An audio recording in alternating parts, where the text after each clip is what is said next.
Well, it's been a while since I did one of these. Welcome to the shit list once again. And today, it's going to be a political edition where I vent my anger out towards politics. Something that's got me pissed off lately because it just happened. November 2nd, Election Day. It was a day to forget and a day to remember at the same time because I just want to forget the absolute bullshit that went on that day. The Tea Party, more like tea baggers, as a good friend of mine would say, because that's exactly what they are. They are just sucking that Illuminati dick.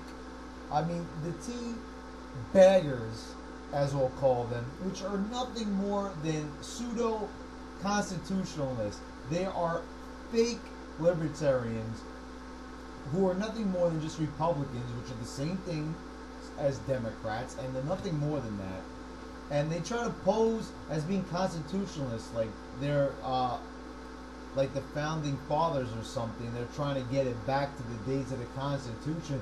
Well, they're anything but. I mean, if you take a look closely at what they're proposing, they're still on the side of Big Brother. They're still on the side of government. So pretty much what they're doing is just phony bullshit.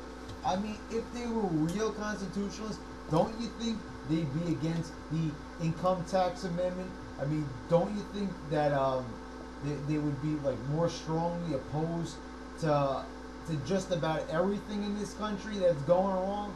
I mean, it's not even like they're coming up with solutions for healthcare or anything like that. Like the fact that we shouldn't even have it and we should just force those evil bastards in the medical industry to lower their costs. And they're not even trying to get the Iraq or Afghani war stopped. So you know what? They were true constitutionalists. Don't you think they do something to stop that? So I mean, the only good thing that came out of Election Day was the fact that Ron Paul's son, won Kentucky. But what good is one politician versus hundreds of others that will be working tirelessly against him? I mean, he's just one man. What is he supposed to do? Alone. In the fight. In a world where nobody seems to give a shit. But everybody's going to give a shit eventually once things start fucking up to the point where you're going to start to feel it up the ass. And you are starting to feel it. I mean, with the horrible economy, the fact that you might not be able to find a job nowadays. So go figure. And sooner or later, it's going to bite you in the ass even harder as time progresses, because things are only going to go south. I mean, we've reached the point in this country where things have gone so south, there's no possible chance for an uptake. There's only a chance for a downward spiral to go even further south, because that's just how far we've fallen. And which brings me to my next topic: how far we've fallen since we've been with Obama. Well, we just fallen further in the same direction. We haven't even moved from left to right or any other direction. It's been straight plummeting. I mean, here is George Bush's presidency, here's Obama's presidency, and we're just plummeting straight down from where Bush left off. Now, none of that bullshit, because sometimes when I bring this up to people, you know what they say? Oh, you know what? You gotta give him time because George Bush really fucked things up. And you know what? He did. He certainly did. But you know what? Don't you think that Obama could have at least not extended the Patriot Act? Don't you think he could have not sent more troops into Afghanistan? I mean, didn't he say he wasn't going to sign off on the illegal Patriot Act, which lets the government tap into our phone lines, pretty much break down our fucking door and search us anytime they wish? And, he signs off on it again.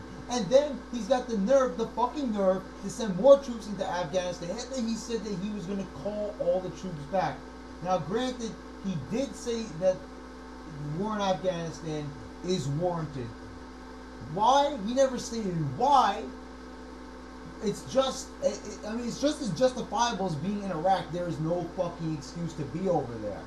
First of all, if you want to go by the government story, the terrorists who committed the acts on 9/11 the terrorists who committed the acts on 9/11. Yeah, I'm the one who believes in the 9/11 conspiracy, so call me a nut job. But you know what? It's fucking true. But say you believe in that. Those terrorists were from Saudi Arabia. So wouldn't it make more sense to call a war with them? No, because it's not about that shit. The war is about getting natural resources, more land, power. That's what it's all about. It's leading into a one world government. Don't believe me? Then you're fucking stupid at this point. What can I tell you, buddy? I mean, the answers are all around you. One world government, the term's being used on the fucking news, and people still deny it. I mean, I posted videos on YouTube about the New World Order, and people still say, that it doesn't exist and that it's nonsense. Yet people, other than me, have hundreds, thousands, millions of videos about this same shit.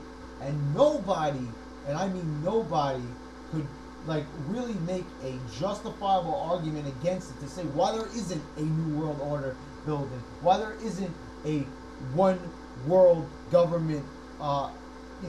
Their rulership is already pretty much there.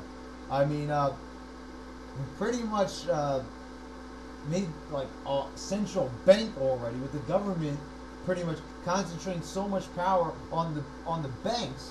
I mean, they're regulating the banks at this point, so there is going to be a central bank eventually, don't you think? So I mean, how you could deny that at this point is just fucking stupid. Because you know what? It's the fact of the matter that people are fucking stupid. I mean, and it's obvious that a lot of people are waking up to Obama, because even though they rigged polls in this country, Obama's popularity is less than half now.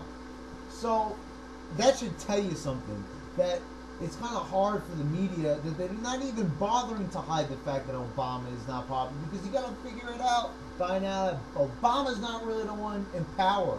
You think Obama or Bush alone can fuck things up this bad? No. They have a side organization. They have people looming in the shadows. And that's the Illuminati. And if you don't believe it, then how the fuck do you think they got the shit done that they did so far? How do you think they managed to get to Iraq in the first place and get all that support showed up? They had the media behind them. The Pentagon paid the New York Times to print stories about Iraq, about them having nuclear weapons so we could get over there and steal that fucking oil from the Iraqis. You know what? It's truth. And if you don't believe it, you're a fucking numbskull at this point. I mean, I'm fucking furious. This is sort of why I didn't even watch the news for a while or even pay attention, because it's the same fucking bullshit. You kind of know what to expect after a while. I mean, it's like no mystery that you turn on the news and there's going to be some dumb shit coming out of Obama's mouth that's either a lie or something we already knew.